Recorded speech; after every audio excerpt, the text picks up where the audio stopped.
everybody? Welcome to another interview.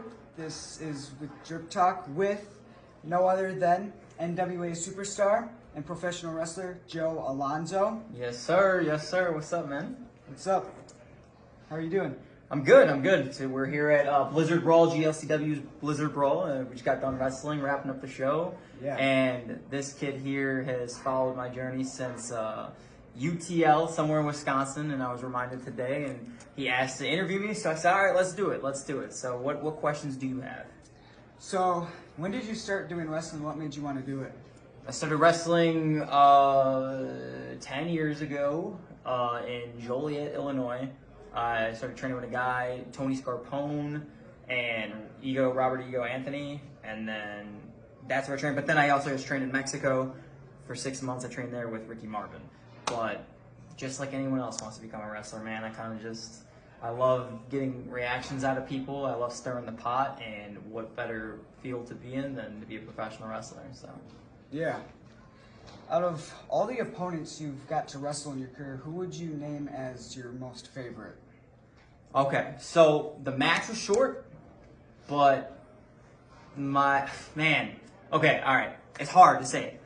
Just because I was always a big Cody Rhodes fan, wrestling Cody was huge for me. That's the one that always stands out because I watched Cody from the start of his career up until now. Like, I remember when he first came in and he went on like the losing streak, and it was like the, you lose one more match and you're done type thing, and he got his first one. I remember watching all that. Big dork.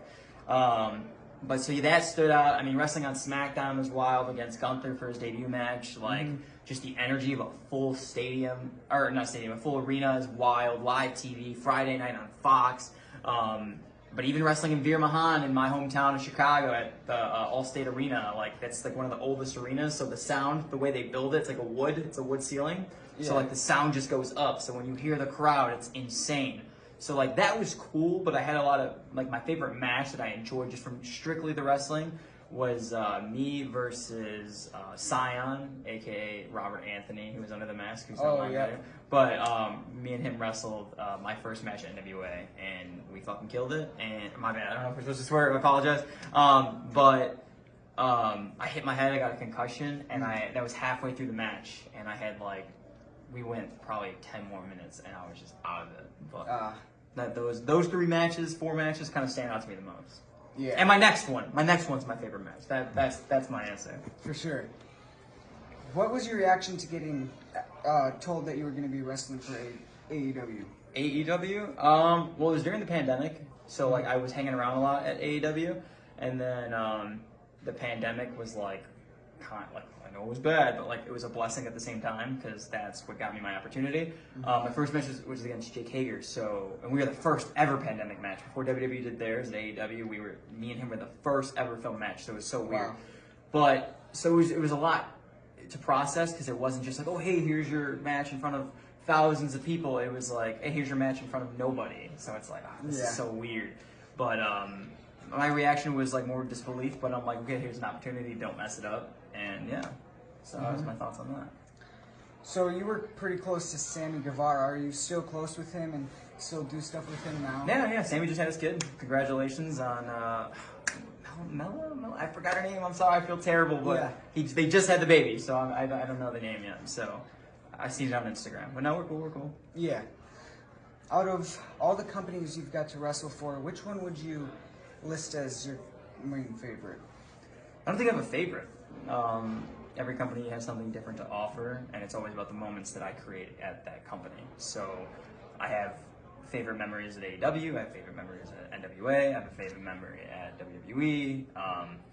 I did AAA house shows in Mexico when I first went there. Like that, I had those memories. So I don't really say I had a specific company, but I do have specific crowds. I love wrestling in Chicago. It's my hometown. I like wrestling there. Texas is hit or miss. Some of my Texas people, I like wrestling in Texas a lot. East Coast is pretty wild. I've only been as far as east as Pittsburgh. Pittsburgh people were cool. I don't know. I don't have a specific company. I couldn't really say one promotion. Yeah. Ask me that question in 5 or 10 years. All right, yeah. If you could go back in time and wrestle anyone that's passed away, who would that be? Eddie Guerrero. Eddie Guerrero was the reason why I became a professional wrestler. It's the reason why I thought this was possible.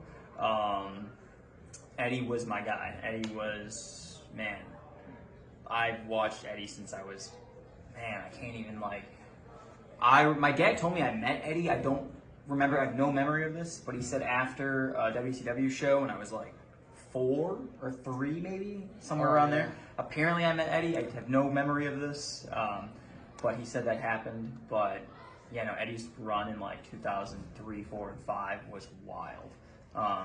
And we lost him too soon, and I wish I wish that he could have been here and that could have happened. But I'm blessed enough to have a pretty great relationship with Vicky Guerrero, and Vicky tells me stuff all the time, and me and her have like a legit friendship, so that's pretty cool. So that's like the closest I'll ever to get to ever remembering meeting my hero. So Eddie Guerrero is the reason why I did this, and he's my choice to pick if we can wrestle dead or alive. Yeah.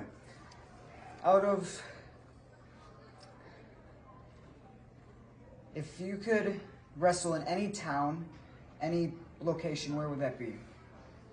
I don't know. I mean, I don't really have like those goals. I don't know. Like, I guess like people say like Madison Square Garden, like that'd be wild because that's like the most famous arena in the world. Maybe Madison Square Garden. I don't know. I would like to wrestle in LA. I think that'd be cool. Wrestling I would like to go back to Mexico City, because I feel like when I went to Mexico, I was 19 years old, or 19 or 20, and I'm 26 now, so that was so long ago, and I've grown so much more, so I feel like the stuff I can do in Mexico now would just be wild. So probably go back to Mexico, maybe Japan. I don't really care for Japan. People are like, oh, my goal is to go to Japan. I really don't. I don't care. I just want to make a lot of money doing this and entertain people, and hopefully I'm on the right track of that. Yeah. If you could wrestle or have any segment with any actor, who would that be? Segment? What do you mean? Like act? Like in a movie or something? Like a back and forth talking thing in the ring, or like Miz, that'd be fun. Oh yeah. That'd be fun. Miz would be fun. Maybe Sandow, Aaron Stevens. Oh yeah. That'd be cool. I'm trying to think. Billy Corgan would be fun. I feel like Billy, if I got on there with Billy and gave him a little piece of my mind to let him know how I feel about him, that'd be fun. Yeah. So I got one last question. Okay. Do you have any advice for me to become a wrestler? To be a wrestler?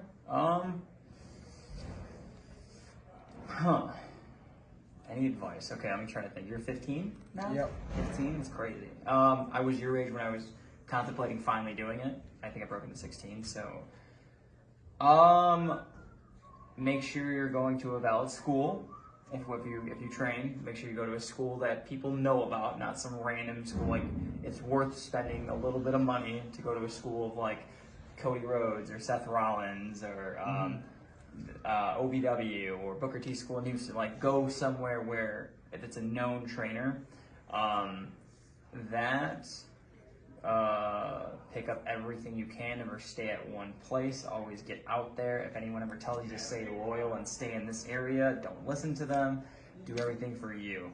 It's a very selfish business, so stay humble and stay true to who you are, but be selfish to always do what's best for you. And yeah, maybe just the piece. I don't know how you are as a human being outside of this, but I was a little shit, and I never listened to nobody. So, like, to be blunt, just shut your mouth and listen to whatever comes to you. Don't say yeah, but, or I know. Just listen and do what you're told, and just kind of just go from there. And just watch out for the weirdos. There's a lot of weirdos out there. Well, that's about it. Yeah. Thank you. Of course, man. Nice to finally catch up with you, man. Yeah, thank you for taking your time out to do this. Of course. I appreciate it. All right.